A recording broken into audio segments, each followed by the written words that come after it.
Benguet, kilala sa pagkakaroon ng malamig na klima, nakakabighaning tanawin ng lambak at kahanga-hangang bulubundukin. Kaya samahan niyo po kami sa aming adventure dito sa 3 campsite sa Benguet kung saan kami umakyat ng pagkatarik-tarik na daan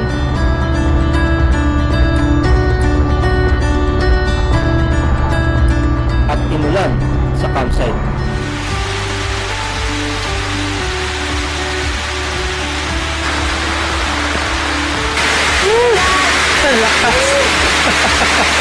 Kaya ano pang inaantay nyo? Sit back, relax, Ito ang and aking enjoy. model dear na napakaganda at napaka-sexy. Libre po ang coffee dito. Opo, masarap. Honey. Mukhang brewed ang coffee nila, oh. Ano? Oh, sarap na hangin dito, oh! Good morning! Hello, good morning. Saan tayo? Norte. Norte pa rin. Kasi nasa ano na tayo eh. Nasa north na tayo ngayon. Galing tayong Gabaldon nung isang araw. Nakatok pa ako. Morning! Meron na kaming na-recruit ulit, 2. Mukha lang kaming 3 ngayon, pero 5 kami! Grabe, nagkasya kami dito. Oh, yung mami ko, say hi! Hi! And my sister ulit, and Kurt. Di mo na! Pagkagaling nga po ng Uncle Mike's campsite, dumiretso naman kami dito sa may Gimba upang sunduin ang mami ni Glenda at ang kanyang kapatid. At amin naman susubukan ang 3 campsite dito sa may Benguet.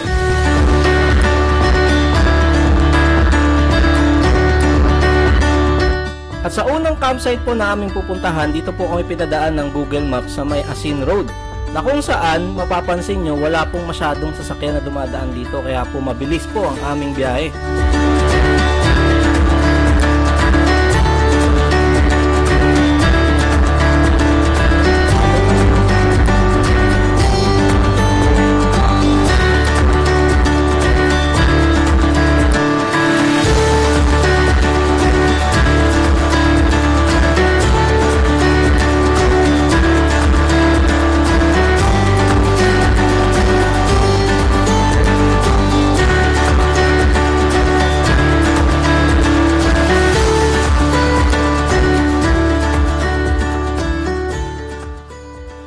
At pagkatapos ng halos 2 oras sa biyahe, narating din namin ang Green Nara Campsite. Sa bungad pa lang po ng paakyat ng campsite, mapapansin nyo ang matarik na daan dito. Pero ang maganda po dito ay sementado naman po ang daan. Maidagdag ko lang po, noong year 2022 dapat pupuntahan po namin itong campsite na to. Ngunit kami po ay winarningan ng may-ari na baka daw po mahirapan ang aming sasakyan paakyat dahil nung year 2022 hindi pa daw po gawa ang kanilang daan. Hindi pa po sementado ito nun. At bukod po doon, nung time na pupunta kami dito, umuulan po. So basa yung kanilang daan at ibig sabihin maputik din po ito.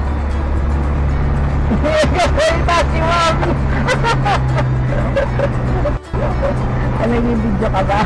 Kala ko, hindi ka na. Habang paakyat naman po kami ng campsite, naka-engage po ang 4-low ng aming sasakyan para hindi po mahirapan ang transmission.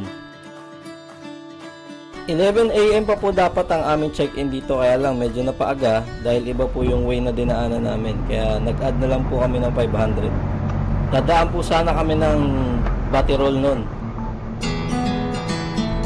Ay, check-in na po kami. Pasensya na po na paaga kami.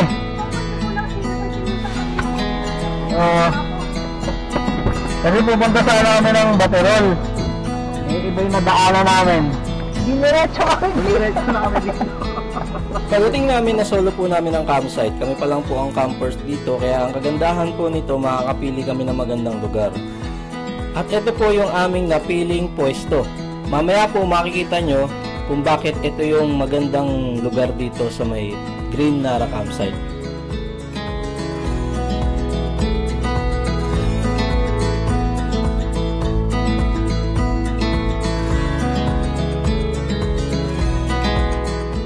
Kapag kami po ay nagsiset-up ng aming mga gamit, particularly dun sa may tent din, pinag-iisipan po naming mabuti ang magiging pwesto nito. Kasi once na itayo nyo po yung tent ninyo, tapos later on nagkamali pala kayo ng pwesto, hindi po magiging relaxing or enjoying ang inyong stay.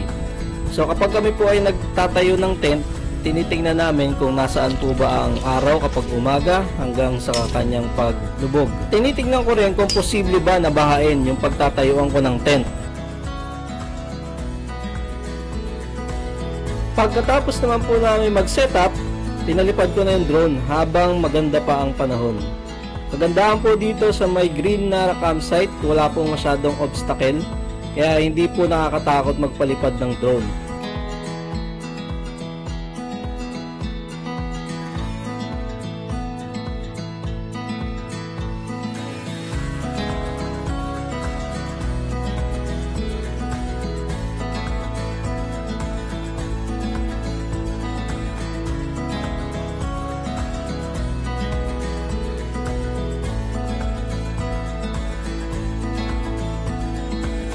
Breakfast time! Kakarating lang po namin. Ito ang aking mother dear na napakaganda at napaka-sexy. Magaling mag-zumba. Saan ba nakatutok? Sa akin nakatutok Sa kanya. Siyempre, nakatingin ako sa Kain na. sa video. Oh, Anong ulam? yan, longganisang gimba, itlog, chicharon at salad. Yes, syempre, nasa Benguet kami. May salad. Vegetable salad. Syempre, kasama rin ang aking kapatid. Say hi! Sige. Interviewin kasi ni Gladys mamaya. Si Gladys, tapos na interviewin. Si Mami na interviewin mo. Again, kain na. Libre po ang coffee dito. Opo, masarap. Andy. Mukhang brewed ang coffee nila, oh. Ang laki pa Andy. ng kape. Libreng brewed coffee. Medyo mainit. Mainit sa morning. Baguio brew to. Oh, pero siguro mamaya lalamig niyan. Kasi kumikilos tayo. Sarap. Oh, sarap talaga. Sarap. Okay na. Ayan, nagre-reklamo isang boss. Apat ang boss ko ngayon. Si Kurt. Asa na? Asa si Kurt? Ayan, apat ang boss ko ngayon. Hindi. Apat ang boss ko kasi sa... Asa na yung gito? Asa yung gito? Asa yung gito? Sabi, si Bak naman, tawag na tawag sa akin. Mak, gawin mo nga to. Si Gladys naman, asa yung gito? Hi!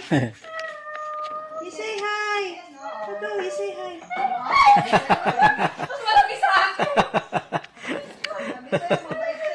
Wait yan. Baka yakapin ka niya na. Sige. Kaya. Hindi mo, hindi. Hindi, sanay siya eh. Hindi yan, ano Hindi na. Pag may nakitang pusa, tatakbo. Ay, pusa! Marami kayong pusa sa baba. Ay, wag. Huwag mong dalhin sa baba. Kalagarin ka niya sa pusa. Dito lang, dito lang. Ay, lang. tatabi na. Tatabi, churok, tatabi na. Saan mo gusto? Sige, sige. Dito, gitna. Sige, sige, dito. Malakas talaga.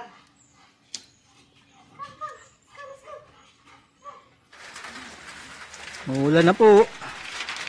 Sisimula ng umulan. Ano na po, umuulan na. Sinulan na kami.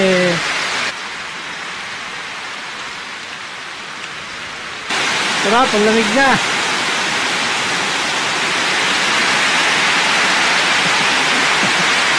Ano?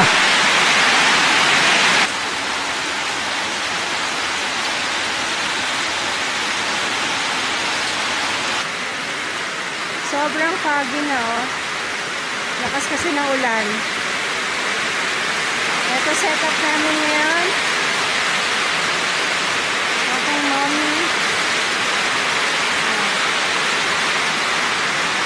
Aking kapatid. Enjoy. Grabe, lalong lumakas yung ulan.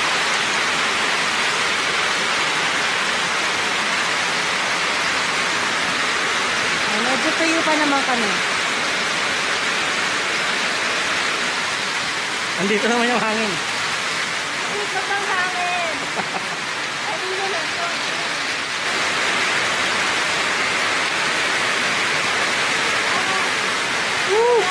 Ang lakas. Binagyo na kami. Pero ang sarap. O kanina, hindi rito, oh. Hinukay ko na para may konting daanan, hindi pumunta ron sa tent namin. Dito sa gilid. Si Kurt, iniwan mo namin doon sa kabila para hindi mabasa. Yung si Kurt, oh.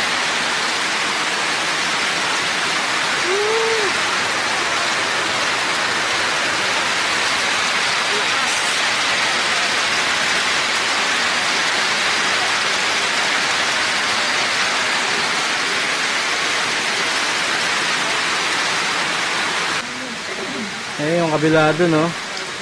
Mulubog. Tubig. Pero yung una, hindi. Wala. Ayun.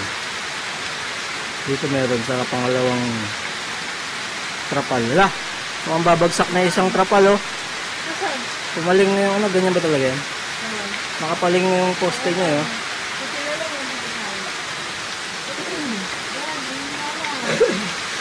May fault siguro dyan, oh. Tingnan mo. Nandun yung ano. Yes. Iniwan namin doon kasi umuulan ng lakas-lakas. So, ayun si Joseph, nilalaro na si Kurt. Medyo maulan lang. Huminto na yung ulan. Ay, huminto. Ambon-ambon. Ambon-ambon lang. Ganda ng pwesto namin dito. Gloomy. Solo namin yung camp. Walang ibang magka-camp. Bob Ross. Shout out sa mga nanonood dyan nung bata. Bata pa ako pinapanood yan. O, di mo? Idol yan. Bob Ross. O, habang nasa campsite, no? Kung ano yung nakikita mo, yun yung ipipaint mo. Comment below sa mga nakapanood dyan nung bata. Bata kayo. Panahon ng 90s. Paghalata tuloy yung edad ko. Eto po. Dahil naubusan kami ng trapal. Ito yung aming kapote. So hinarang ko muna doon para hindi umaanggi. Tapos ito yung aming sunshade. Yan.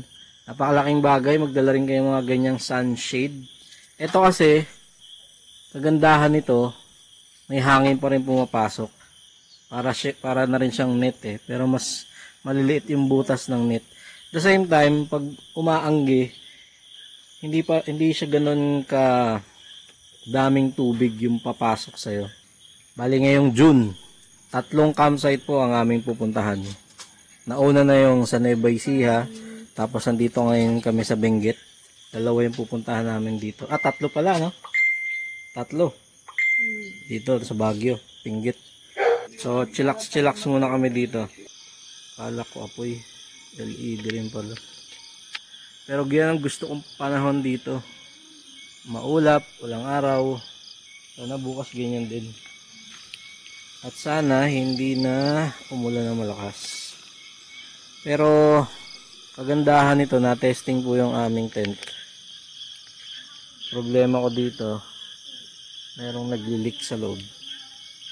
Kaya kanina medyo nabasa yung aming mga higaan. Kaya pero ano pa naman yan, under warranty pa naman sa Outdoors Club, sa authorized dealer ng Darche. So didiscuss pa namin kay Sir Erwin kung ano ang gagawin namin, kung anong best, papalitan ba siya or i-repair. Hindi natin alam kung andun sila nakatambay ngayon. Pati si Kurt. May mga ano sila rito, camping coats. Galing. So baka hindi na kayo makapag bonfire ngayon kasi basa. Bukas naman may another camping pa kami na malapit lang din dito. Bagong bukas lang din. Hindi naman bagong bago. Marami na rin nakapag-camp doon. So abangan nyo kami bukas. Magka-camping pa uli kami. Sulitin namin yung bakasyon.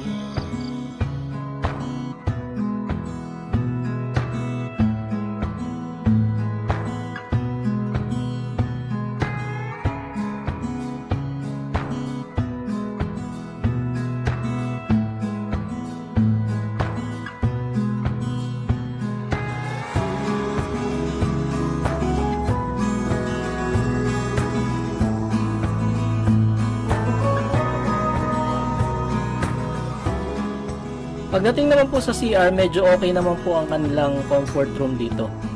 Pababa lang po kayo ng konti papunta doon sa may bahay sa baba at kakaliwa po kayo.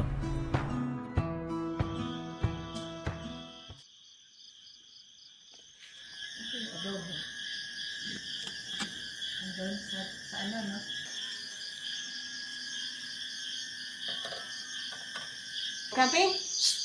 You wanna go camping? Do you love mommy? Do you love daddy? High five? Sit! Who let the dogs out?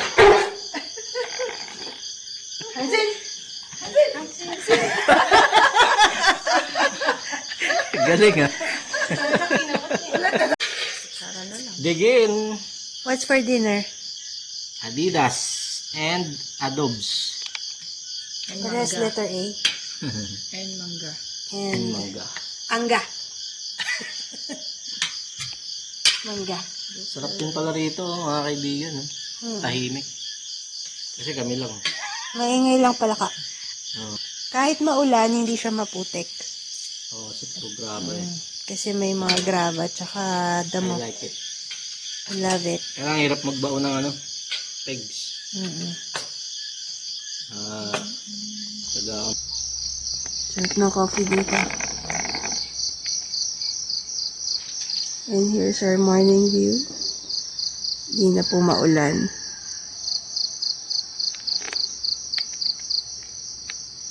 Nakatulog ba ang makma ko?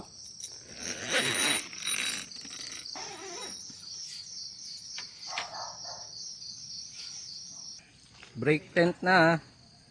Lilipat naman kami mamaya sa next campsite. So far, so good. Ganda experience namin dito. Hindi lang ako pinatulog ng cricket kagabi. Pero naka-idlip din ng konti kahit paano. So ang susunod namin pupuntahan ay 40 minutes lang, no? 40 minutes lang ang layo mula dito. So see you later. Alis na po kami. Nothing left behind. All cleared.